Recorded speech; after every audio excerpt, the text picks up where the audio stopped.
Hello, thank you. So, my name is Christian Kendall. I am a lead programmer at Slipgate Ironworks. Um, we have multiple projects, so I'm just one of many. And my name is, or I'm working on Graven. So, um, quick summary of what we're going to talk about. We're going to talk about tech debt and all the fun that comes along with that. Whoops, forgot to change the slide. So, yep, that's me, Christian Kendall. So I guess real quick, I'll cover this. Yeah, I started out doing like Halo fan games for a long time, then hopped into 3D art, and then university for computer science, and then here I am. So tech debt. Kind of the overview here is that you're trying to make a game, you want to have fun. It should be a fun experience, and it usually is quite the investment to make a game. They take a long time to make, and they will take even longer with tech debt. So what do? We try to plan around that. Of course, like Mike Tyson said, everyone has a plan until they get punched in the mouth. So that punch in the mouth is usually tech debt. So while plans are important and plans change, you should never not plan, if that makes sense. Um, and it's really important to know that anyone can produce tech debt, doesn't matter what level of experience or what system or what discipline you're in. And also, usually, the more people that you have, the harder it is to track down and keep it from developing. There's a thousand ways to do something, which can lead to a bit of murkiness. So, what is tech debt? So, took this from the world-renowned trusted news source or source Wikipedia. Says the implied cost of additional rework caused by choosing an easy, limited solution now instead of using a better approach that would take longer. So I think that kind of works, but tech debt doesn't always mean that you took the easy approach or the easy way of doing something. Um, Sometimes you have some type of deadline or something that has to be done immediately. So tech debt, it is all around us. It's in everything. It's not just programming either. It can be range from just what you would expect, like bugs that might pop up. It could be also structural rigidity in your code. You could even make something that's too generic for what your needs are. Um, it could also be just copy and pasting functionality. It might be really great code, but then you're just copy and pasting it everywhere. Um, Same thing with blueprints.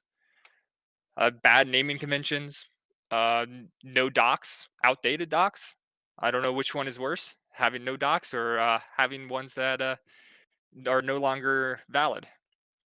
It could be, you know, something like, whoops, it could be something like placeholder assets making it to the final game. Uh, but today we're just going to kind of concentrate on the programming side of things. So I also like to describe tech debt as like that feeling you get. As an example, is like if you're making a single player game and then suddenly you realize you have to make it work in multiplayer, and that kind of like feeling you get of like, oh no. I would say that that's pretty much instant tech debt that has developed. It's also that dread you feel when you open up that one file or you have to go into that one system. You have to make some type of fix. That is usually what I would describe as tech debt. That's how you know you have it. So let's briefly cover like when tech debt usually occurs because this is important. Um, we're obviously working in the video game industry. Why it's not just video games. You have things you have to do. There's timelines. There's expect. The consumers expect something. So usually, deliverables. You're coming up on a milestone. Maybe it's an early access launch. Maybe it's final release. Maybe it's just a demo. It could be that you have a trade show you need to go and have a build up for to show off. You know, Usually you're trying to do these things to get things in place to show off or give to whatever your fan base is. And so usually when you're hacking these things together, that's the only way to get them done. And if these things don't get cleared out, it causes issues to build very quickly. Also, need a quick fix. Maybe you released a new version and your game's crashing immediately on start. And you need to get something out there in order to make it work. Um, it's also going to the not properly planned and tasked out stage. It doesn't have to start with just writing code. It goes to pretty much every level can create tech debt. Um, it's also not doing profiling performance passes. When you're doing profiling and performance, you should be making sure to use the data. Don't don't just use your intuition. While that is great for a lot of things, for profiling and performance, it is not great. So leaving random things in, unused, outdated, commented out code, like the bullet point above. You have random things, and if you don't remove them, they can cause confusion. Another good one is you threw an inexperienced dev, a junior programmer, into a fire. You're like, go make this thing, and the project is not doing well, and you're just going to create more and more tech debt. It's just going to keep compounding. And another one, which is, while I do appreciate this, doesn't always work out well, and that is writing functionality for something that doesn't exist yet. It may never exist. Trying to accommodate things too much will definitely cause issues in the future. It could be as simple as having a parameter that is no longer being used. We do work in a very iterative development process, so obviously things are going to change. But at the same time, because of that, we don't always need to create all the functionality for everything in the game at once. And that's something that you will see pretty often. And I'm definitely guilty of it. If you usually avoid that, you can reduce having extra just code lying around, dead code. So, what are the effects of tech debt? At this point, everyone has probably seen it in some regard. So, we have team burnout. That's usually a bad thing. Working in something that's not fun to work in causes a lot of issues. Um, it's not good for the mentality of working in something. It's not good for what's the word I'm looking for? I forget. But also lower code quality. This is the big one. If you can't work in something as well as you can, that tech debt just keeps compounding as well. You can have this nice, even if you have this really bad code, and then inside you have this really nice clean code, that doesn't really matter too much because everything around it is terrible, and that's not a good thing. Longer time per task as well. You have this uh,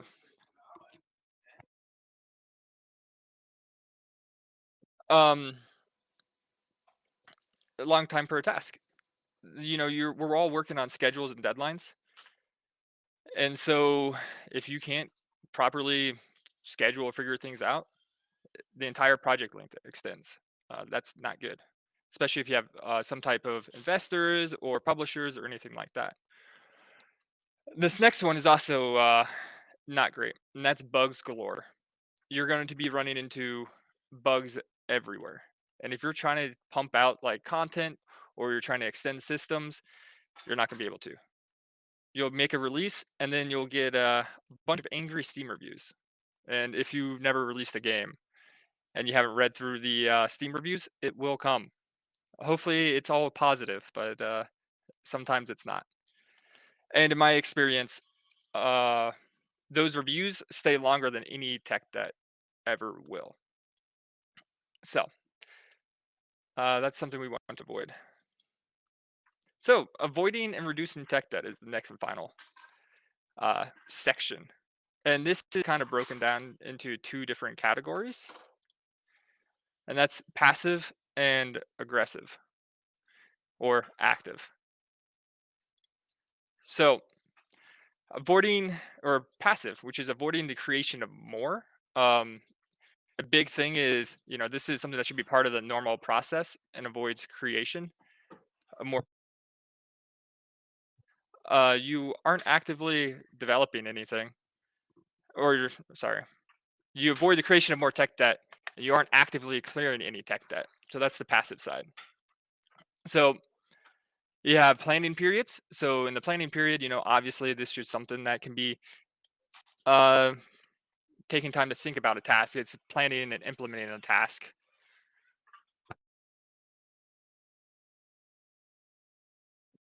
So there's also a clear indication of what is considered complete. Um, and also there's implementing code standards and code reviews. So this is the biggest one. Brackets, braces, naming conventions. The stylization is just as important. It is huge. You might not think it's a big thing, but having your code all kind of unified in its approach and its stylization will make things way easier to read, and you can plan and just jump through code. And obviously, it's easier to build upon this. And everything in this passive stage is also never too late to implement. You know, it should be built into your pipeline, hopefully from the beginning, but you can always implement this from the beginning, um, and implement it at any time. So, continuing on, there's also probably the biggest one is code reviews. So, code reviews are great for everyone. It's like a validation period. And this should be for everyone. It should be for seniors, leads, juniors, mid, everybody. You know, seniors will probably know what they're doing. You would hope so. Everyone does have, little caveats where they might make a mistake and someone else can catch it beforehand. It's also a good learning opportunity for like junior programmers to see senior level code and how they might do something. So it's a really good way of teaching without having to do too much hands-on. You can answer questions about specific implementations. So another part of this passive section is to make sure that you're assigning tasks that are l- equal to the level of experience of the developer. You always want your developers to grow, but you never want to push them into a system that they won't be able to complete or that is in a tech debt or deadline heavy project. You're kind of just setting yourself up for failure. And you don't want that. You want people to grow, you want them to properly be able to work and expand and avoid tech debt that way. You don't want to throw these junior programmers into the fire. It's just asking for sadness. So, and another big part is making sure that uh, you're not sharing people across projects. You want to build this core team of people that you can rely on. Um, and once again, this is passive. These aren't things that actively reduce tech debt, but they prevent tech debt from arriving, from building up. So, um, another bigger thing is once you get to the bigger sides of projects, most of my experience is coming from probably about double A size. So once you start getting to larger projects, you're probably going to want to have system owners, people that really have in-depth knowledge of these particular systems. Usually it's going to be the person that write them. Everyone should have a base set of knowledge of the code base, but eventually your code base might get out of the realm of knowing everything in it. So it's very important to do that. So moving on, it's also knowing your tools. If you're working in Unreal, make sure you know Unreal. Take a look through the engine code. A lot of things are already implemented for you. If the less code you have to write, usually the better. With so many things being done for us, we can kind of lay back and use systems in place. That's a huge thing. Don't re-implement things that are already existing. Um, and obviously, if you had to slap something together for a deliverable, jot it down. Put a It could even be just a documentation or a doc on Google, anything like that. Make sure to track what is being done. Um, so that kind of covers it for the passive side. So on the aggressive side, you know, this is the actively trying to clear out tech debt. That's targeted attacks, and you have a plan. As you can see here on the screen, there's a screenshot from last year, and I have a refactor a day keeps the tech debt away. And so, while maybe not every day do that, it's very important to keep track of what's going on and to actively try and keep tech debt down. So what does this mean? This means you have targeted attacks. You have now gone through, hopefully passively, documented areas that need attention. And you're going to, if you do sprints, you're going to actually put tasks in to reduce tech debt. You're going to have a specific area like, okay, today we're going to reduce the tech debt that we have in this certain section of the game. You know, it's important to kind of target things you know will expand. So another important one is fix what you can as you come across it. Um, if you can competently fix something on the spot, it's probably a good idea to fix it right there. If you know that it's not going to have any effects outside of that, it's really good just go in. It could be simply renaming a function to have the correct like tooltip, anything like that. Because a lot of things can be fixed by anyone, but nobody wants to do them. And another big part of this is have a reason to clean something up as well. And why this may go against the previous point a little bit. Don't just rewrite something to rewrite it. Have a reason for it. What's the reason for clearing the tech debt? Is it a system that needs to be expanded? Do you have more plans for that type of system? Uh, is it cleanliness? Is it just making the project ugly? Structural, performance wise? So there's a lot of things to know. Um, and not all tech debt needs to be cleared. You can live with tech debt, and it's impossible to clear it all. So it's very important. And I know what you're thinking. That's a short list. Well, it turns out so far I have not found a lot of ways to clear it outside of these.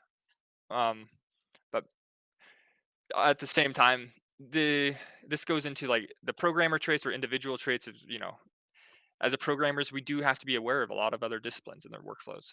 You know, it's always good to keep learning, understand the baseline of other disciplines. You know, development is erratic. You need a document plan, take care of things. Communication. We live in a very international and remote world now. So it's very important that we are able to clearly communicate and let people know what's going on. You also have to make sure to adapt to changes. To the previous point, game development's erratic. Things will just keep changing. If they do change, you have to pivot. It's important to have conversations, though, such as which features can and cannot be implemented based on what you're dealing with. The code base and the foundation is important. And of course, don't stop learning. Keep asking questions. It's okay to Google something. It's okay to look through the source code, ask questions. That's what it's all about. Obviously, invest in the team. There's no I in technical debt. Share the knowledge that you have accumulated. Spread it throughout the entire team. Make sure people know. If there's common issues, put them in a document. Um, as it says, document, document, document. A lot of times people will say we don't have time for this. Well, if you can make time for it, that's even better. Like I said, you have to plan. You have to be able to identify where the actual problems, issues are. You know, and once again, I'm asking for you to communicate. That's the biggest thing. Um, Real quick to kind of get through this. Caveats: it's dangerous to clear tech debt near deadlines, deliverables, releases. So be careful. If it changes the way that the game plays, it's probably not a good idea to change it, especially if it's some fun feature that's no longer going to be fun. And then make sure, can you survive without the change? You have to figure out what to allocate time. Of course, adequate knowledge and level of experience, or that tech debt will just become tech debt again and again and again. Of course, you always have to have a little recursion joke. Quote time to wrap this up. Something that works is inefficient or something that works and is inefficient is better than something that doesn't work at all. That was our CTO. And this is always around deliverables. You have to get these things in. The only good tech debt is no tech debt. By me. Yeah. Um, some will inherit entire projects. Everyone will inherit code. Let's try to make things the best we can. And I see my time is getting pretty close. So last slide is just a summary. Evaluate, grow, have fun, be proactive, make awesome games.